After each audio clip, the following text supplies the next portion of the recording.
Donc je m'appelle Nadège, j'ai 38 ans. J'ai grandi à la campagne, donc dans l'Ain. Toute mon enfance a été bercée donc de nature, d'arbres, d'énergie, de choses saines. Déjà enfant, on était très dans le soin, donc j'ai tendance à dire on parce que j'ai une sœur jumelle qui elle-même est énergéticienne depuis 5 ans dans l'Ain, qui a été un petit peu mon guide jusqu'à présent. Malheureusement, nous avons perdu nos parents à 10 ans et nous nous sommes tournés vers la méditation pour un petit peu panser nos blessures. Donc cela fait 20 ans aujourd'hui que nous pratiquons la méditation.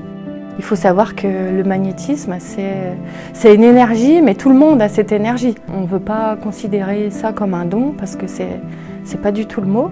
Nous, on l'a travaillé au travers justement cette enfance dans la nature, au travers les choses vraies, au travers de ce qui nous paraissait essentiel et relié au cœur, parce que relié à l'amour en fait. Par contre, moi je pense qu'un bon thérapeute, il faut d'abord qu'il ait fait un travail sur soi pour pouvoir être complètement vide et complètement neutre pour pouvoir soigner les autres et aider les autres. Je travaille beaucoup sur des rééquilibrages, des gens qui ont eu des pathologies, des maladies, mais qui en restent fatigués.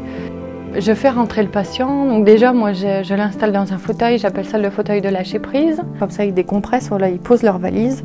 Déjà ça permet rien que la tension de redescendre, de commencer à rentrer en méditation. Moi je travaille avec des mantras, donc c'est des musiques réglées sur certaines vibrations énergétiques propices au lâcher prise. Donc pareil, je leur demande de rester bien détendus. Moi je fais un premier travail avec les huiles essentielles qui ont une réelle identité énergétique. Donc je travaille avec des huiles en binôme.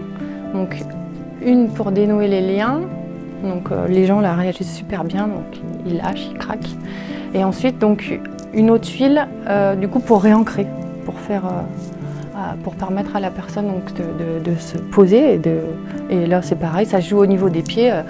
Essentiellement les gens ressentent des picotements et une sensation de lourdeur. J'en ai même une fois qui a fait un malaise, la pauvre. Et donc ensuite on passe à l'horizontale. Donc moi je travaille avec un pendule. Qui est un bon indicateur selon pareil, mes ressentis et mes vibrations énergétiques à moi, qui indique les chakras, les blocages.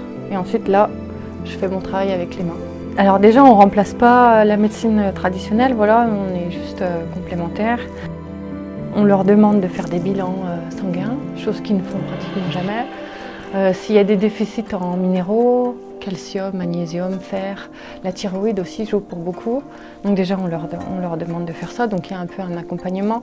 On travaille un petit peu aussi avec les purifications intérieures, les sauges, les palo santo, les gros sels, les choses comme ça. Donc oui, il y a un peu une éducation on va dire. Le mot est fort, mais il y a un petit peu une éducation au-delà de ce travail en énergie. Tout le monde a son lot de blessures, de toute façon dans la vie c'est comme ça. Personne n'y échappe et qu'en fait c'est une gymnastique quotidienne. Bien s'entourer et revenir à l'essentiel. Faire une balade en forêt, aérer dans la nature, marcher pieds nus. Moi c'est ce qui me parle parce que pour moi c'est naturel. J'ai grandi comme ça, les pieds dans la boue, les cheveux bourriffés, trop bien quoi. C'est Nadège, magnétiseuse énergéticienne. Retrouvez-moi chez Nature Soins au 5 rue Simone de Beauvoir. Vous pouvez prendre rendez-vous au 06 79 73 80 33.